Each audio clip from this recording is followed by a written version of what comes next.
My parents wanted to sell my inherited house to pay for my sister's new home. They said, "Stop being selfish. That's a free house. Either share it, or you're not my son anymore." So I secretly sold it to a buyer they'd never expect. Days later, they came with a realtor. When they saw who lived inside, they started shouting, "My name is Liam. I'm 31, the oldest son, the person who keeps spare screws in a mint tin and knows which breaker is the mystery one. I work IT at a hospital, password resets, printers that only jam when surgeons are mad, the kind of emergencies that beep but don't bleed. My friends call me reliable. My parents call me reliable, too, but in a way that sounds like a request. I live in my grandfather's house on Birch Lane. Small brick, steep roof, a one-car garage that smells like oil and old baseballs.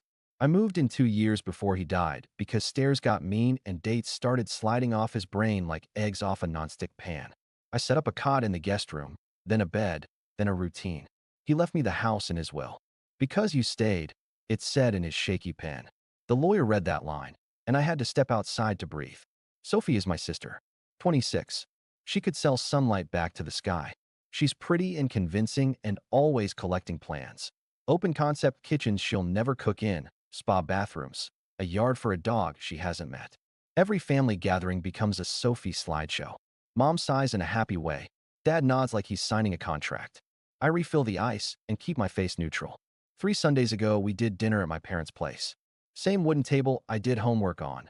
Same dent where Dad dropped a wrench in 2004. Roast chicken, green beans with too much garlic, grocery store pie. I brought bread and a salad because that's my lane. Carbs and something green. Sophie breezed in late with foundation perfect as frosting. "You won't believe this house," she said, unlocking her phone. Arched doorways. Real oak floors. A pantry like Narnia. Mom touched her arm the way moms do when they've decided a thing is good. "Tell your brother." I looked. Every photo looked like it wanted to be in a magazine. I said, "Nice," because that's the role I play when her dreams need encouragement.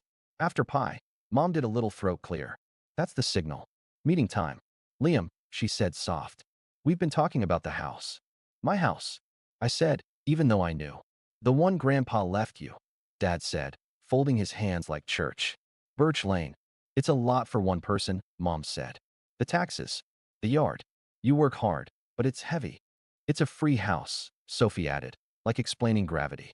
"It's a blessing. You could do something generous with it." Dad leaned in. "We think the smart move is to sell Birch Lane and use the equity for a down payment on Sophie's place. Rates are high. Timing is everything. For the family," Mom said, pleased with the phrase. I felt my jaw go tight. "Grandpa left it to me." "He did," Mom said quickly, "because you took care of him. We appreciate that so much. But he'd wanted to help all of us." "It's not sitting empty," I said. "I live there." Sophie tilted her head. "Liam, stop being selfish. That's a free house.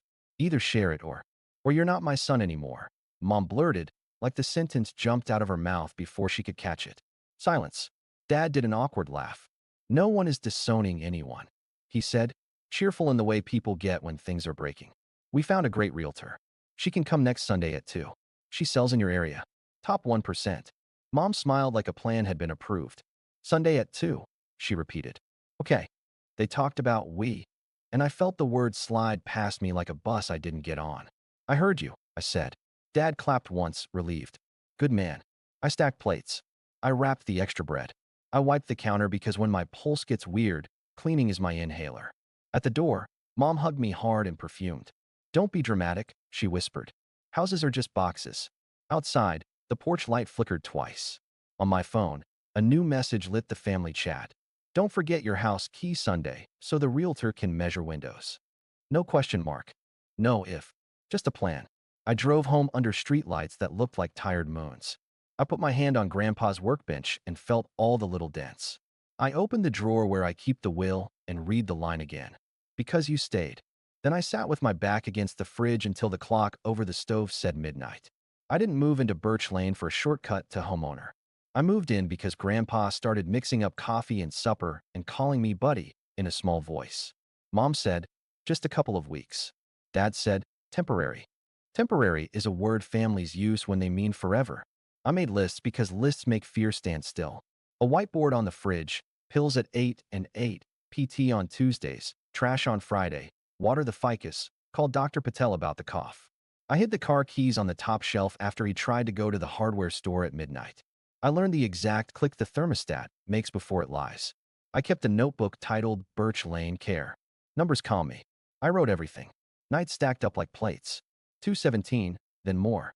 Sometimes he called me from his room and asked if his brother was home, a brother who died in 1993. Sometimes he wanted to check the back door again. Sometimes he just needed to hear the sound of my feet. I learned to take 5-minute showers because 5 minutes is how long he could be alone without worrying the house would swallow him. Money wasn't the first problem, but it arrived like a cousin who never leaves. Property tax, $2,462 in June. $2,462 in December. Mom said, "We're strapped this year, honey. We'll pay you back, we swear." I paid it. I kept the receipts in a folder labeled Taxes, Paid. The day she opened that drawer and saw the folder, she closed it soft and asked if I'd thought about repainting the cabinets. There was the roof patch after the storm, $740. The guy called me boss, which made me feel like I was wearing dad's shoes. There was the water heater that died, $1,080, same day. The gutters, $144 and one bruised shin. The security system, $399 and $20 a month, because Grandpa slept better when the little green light said armed. He stopped wandering as much when I stuck a bell on the back door. I started to sleep again, by inches. Sophie showed up with succulents and an iPhone camera. "When you sell," she'd say, tapping a load-bearing wall with her nails, "you'll knock this down. You have to do open concept." She said sell like the season would change without me. Mom came by with soup and notes like I was a babysitter. "Heat 2 minutes," she wrote on masking tape like I couldn't read the lid. Dad fixed small things, tightened a hinge, changed a smoke detector battery, and then stood with his hands on his belt like a contractor, proud. Before he left, he always said, "Call if you need anything." And then his phone would ring and he'd wave and go. Grandpa's hands got shakier. Mine did too. I learned to count breaths while waiting for test results. I learned the taste of panic at 3 a.m. and the relief of a nurse's calm voice. When Grandpa forgot my name for the first time, he said, "You," and pointed at his heart. I said, "Yeah," and pointed at mine. We both laughed to keep from crying. He died in spring. The funeral was short because he hated when things went long. The will was simple. He left small things to people who showed up. He left the house to me. "Because you stayed." The lawyer's office smelled like carpet and paper. Mom's mouth tightened on the word house. Dad shook my hand like we were men doing business. Sophie hugged me with a breathy congrats, the way people say good luck to someone heading into a storm. For a while, the house was a museum of his sounds. The percolator's sputter, the squeak of the hall floor, 2 boards from the bathroom. I thought about renting out a room. I thought about painting the cabinets white like Grandpa used to threaten and never did. I did none of it. I watered the rosebush and sat on the back steps and didn't answer texts. Then the just thinking messages started. "Mom, just thinking, prices won't be this high forever." "Dad, just thinking, Sophie and Matt found a place. We should leverage Birch Lane now. Family asset." "Sophie, just thinking, we put your house in a family trust so it's protected. You can stay for a bit, and then we transfer it to me later. Win-win." Protected from what? I wanted to ask. From me? When I didn't reply fast enough, Dad called. "It doesn't make sense for you to rattle around alone in a 3-bedroom, son." "I'm not rattling," I said. "I'm living. Don't be difficult," he said gently, which is how he says obey. They began treating Birch Lane like a project they'd already funded.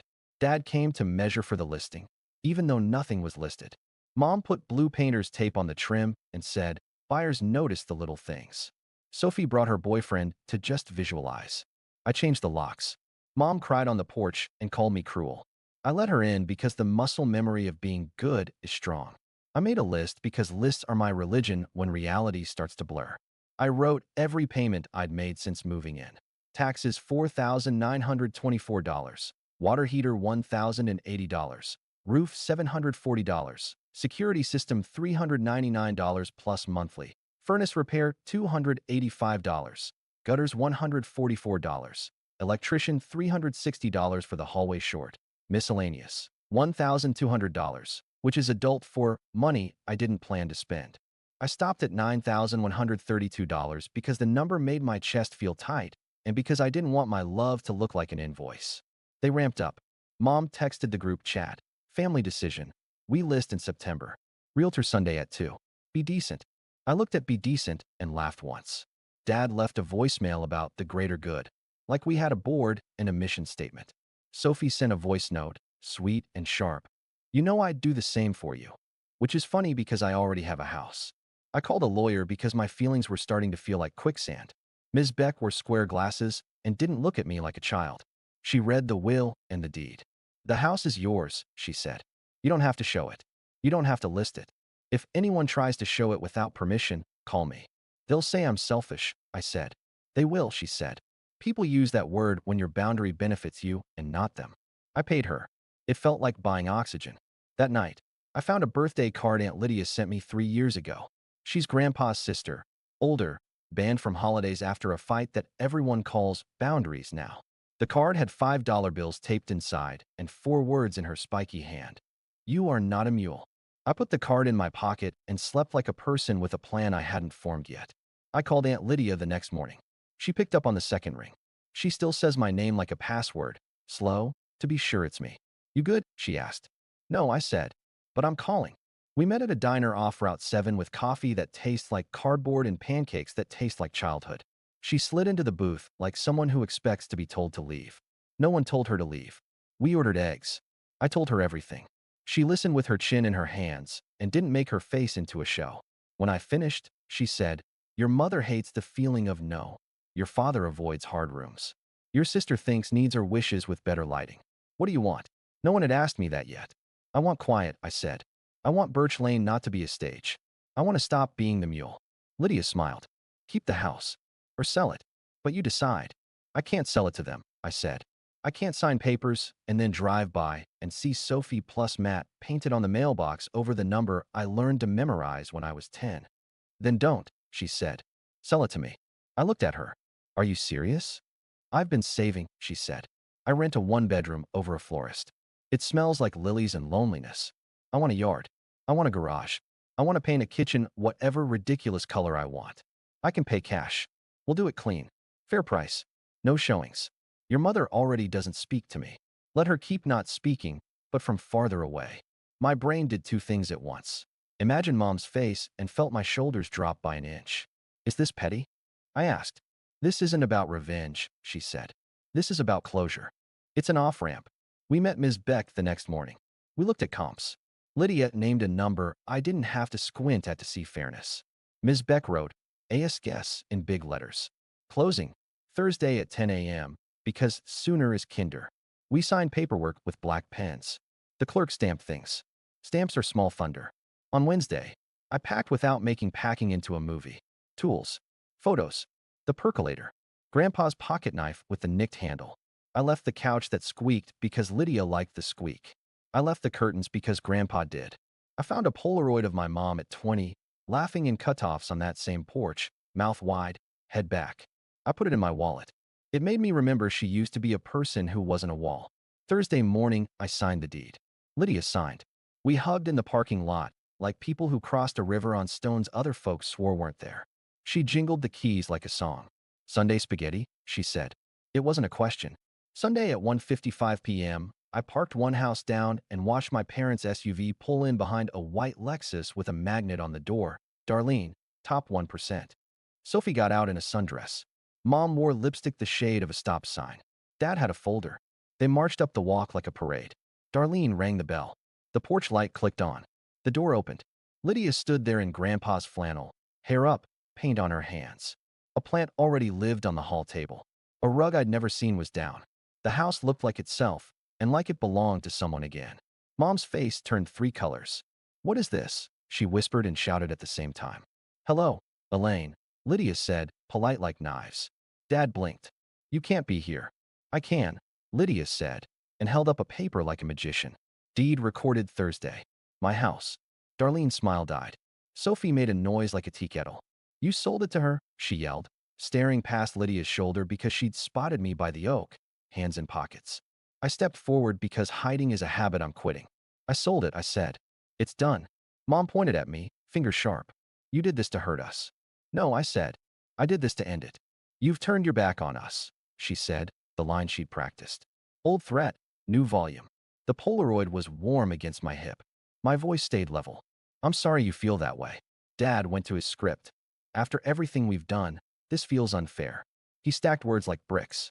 Darlene floated backward down the steps like a raft leaving a sinking ship. Sophie said, I needed that house, which is not how property works. Lydia didn't move. I won't be yelled at in my home, she said. You can call me later when the show is over. Mom's face cracked like paint. You picked her over us. I picked me, I said, and quiet. This isn't about revenge, I added, calm. This is about closure. I walked to my car. Behind me, the porch light clicked off. That sound was a period. By the time I hit the end of the block, 13 missed calls. By the time I reached my apartment, 31. I put the phone face down and boiled pasta because hungry makes me say yes to things I hate. I ate standing up at the counter, staring at the blank spot where a clock should go. I checked the phone. 54 messages. Mom, you blindsided us. Who sells without asking their family? Dad, we will contest. We have rights. Sophie, you've disappointed us. Lydia, tea tomorrow?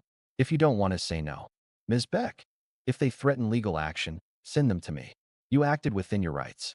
Do not engage. I replied to two. To Lydia, tea tomorrow. Thank you. To Ms. Beck, understood. Mom left a voicemail that sounded like a funeral with no service. We loved you. We raised you. Houses are for families. Your grandfather would be ashamed. I stopped it halfway. I know the rest of the verses. Monday, the gossip machine warmed up. Cousin Jake. Bro, what happened? Aunt Rita. Your mother is devastated. Apologize. A neighbor sent a screenshot of Mom's Facebook post. Some people value money over blood. Pray for us. Comments. Kids these days. So sad. We're here for you. I closed the app and scrubbed the sink. Clean metal calms me. Dad emailed a document titled, What We've Done For You. It listed things like braces, soccer practice, first laptop. Last line, we invested in you. Time to invest in family. I didn't reply. I forwarded it to my therapist with the subject line, Is this an invoice? She wrote back, It's bait. Don't take it. Sophie escalated with theater. She sent a Venmo request for $60,000 labeled, House Fund. Do the right thing. I declined. She sent a question mark. Then you're avoiding responsibility. Then called 37 times on Tuesday. I blocked her because my heart tried to leave my body each time her name lit the screen. Mom tried nostalgia. Remember Disney? Remember your first bike? Remember watermelon on the porch? Memory is a soft-edged weapon. I put my phone on Do Not Disturb and went for a walk because the sun existed and I wanted proof I could feel it. They tried legal. Dad CC'd me and Ms. Beck on a letter with words like undue influence and fraud. Ms. Beck answered like a scalpel. Unfounded. Deed transferred for fair market value between competent adults. Further contact through counsel. Nothing after that except a one-liner. We'll see. Which is what people say when they won't. Sophie posted a crying video in her car with a Bible verse in the caption. People sent it to me like it was news footage. I put my phone in a drawer and went to bed at 9:30 like a 70-year-old. Tuesday, I had tea with Lydia in the Birch Lane kitchen. She'd hung a small clock and a photo of Grandpa holding a fish. The house felt relieved. We drank tea out of mugs that didn't match. She handed me my spare keys in a Ziploc. You left these, she said. She also gave me the pocket knife I'd forgotten in the junk drawer. You'll want this later, she said. They're going to keep coming, I said. Of course, she said. They need your yes more than they need your help. What do I do? I asked. Nothing heroic, she said. Eat your toast. Say no without a paragraph. Block when your heart rate jumps. Go home when you need to. Build a life that isn't a reaction. I went home and set up an automatic transfer for the first of the month, $650, the exact number my parents used to float as my share for the greater good. Watching that money hop into my own savings felt like flipping a breaker back on. Wednesday, Mom appeared at the hospital cafeteria like a ghost. We're talking, she said, already sitting. I'm at work, I said. She leaned in. You humiliated us. We brought a realtor to your house, and you. It wasn't my house anymore, I said. You owed us a chance, she said. I owed Grandpa, I said. I stayed. I paid. He left it to me. Her mouth pinched. Don't throw that in my face. I'm laying facts on the table, I said. You tried to list my home. I said no. If you keep this up, don't expect us to treat you as family, she said, softer now, deadlier. If that's what you need to say today, I said, steady. Okay. Her eyes went bright. Therapy has poisoned you. This isn't about revenge, I said. This is about closure. And boundaries. She stood so fast the chair squeaked. Enjoy your little apartment. I will, I said. That night, Dad called from a blocked number. Family meeting. Come over. No, I said. Don't be like this. No, I repeated. No paragraph. It felt like stepping onto a dock and finding it solid. They tried a new strategy. Other people. A cousin I don't see messaged a sermon about honoring parents. A neighbor stopped me by the mailboxes. Your mother is heartbroken. I know, I said. I can't fix it. Ms. Beck emailed to say Dad called her office to propose a deal. She told him there was no deal. He told her I was ungrateful. She told him not to call again. Small good things happened. I wrote them down because my brain likes to count. Slept 7 hours. Ran 2.5 miles without stopping. Ate breakfast sitting down. Answered 3 emails at work without rereading them 4 times. Laughed at a video of a bulldog on a trampoline. Didn't check my phone for an hour. Texted a friend to see a movie and didn't cancel. Sophie slipped a note under my apartment door in careful loops. You ruined my future. I hope it was worth it. I didn't respond. I folded the note, then unfolded it, then put it in the trash. My hands shook for 5 minutes. Then they didn't. On the second Sunday, at 2, the old realtor hour, I made pancakes with blueberries and listened to the game on the radio. The DJ told a story about a guy who built a boat in his garage over 2 years, one plank at a time. I flipped a pancake and thought, that's how this works. Board by board. Lydia texted me a photo of the oak with a ribbon around it that said, we stay. She wrote, neighbor brought lemon bars. 1. I wrote, yes. She left a plate on my stoop with a post-it. Take 2. I took 3. The calls started to slow. Not stop. Stories like to run even after the credits, but slow enough that my body noticed. I moved the Polaroid of my mom to the fridge with a magnet shaped like a fish. It reminded me she was a girl once, laughing on a porch, before life taught her volume works. On Wednesday, Dad sent one more email. We can fix this if you sell the condo you bought with that cash and put it towards Sophie's house. I haven't bought a condo. I read the sentence twice and realized they don't know me. They know a version they made because it's tidy. I went for a run. It was ugly and good.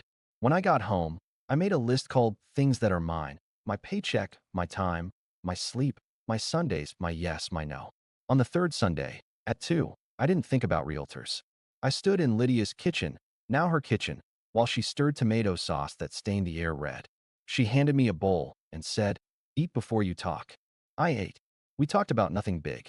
We didn't say my mother's name. The house hummed low and kind, the way it hums when the people inside aren't trying to break it. Here's the clean version. My grandfather left me a house because I stayed.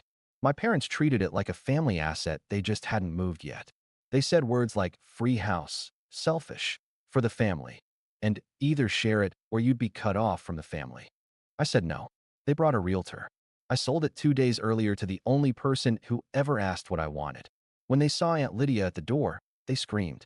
Then they called me names, rewrote history, and waited for me to feel bad enough to undo a legal deed.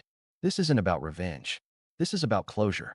It's about moving the lock from the outside of my life to the inside and keeping the key in my pocket. It's about refusing to be a mule because someone says family louder than I say no. It's about not funding other people's plans with the one thing I earned by showing up. I can love my family and still refuse to hand them my house, my savings, my sleep, or my quiet. I can remember watermelon on the porch and still set a boundary at my front door. Love isn't alone. If they call tomorrow and say, we're sorry, I'll listen. If they say, give us the next thing, I'll hang up.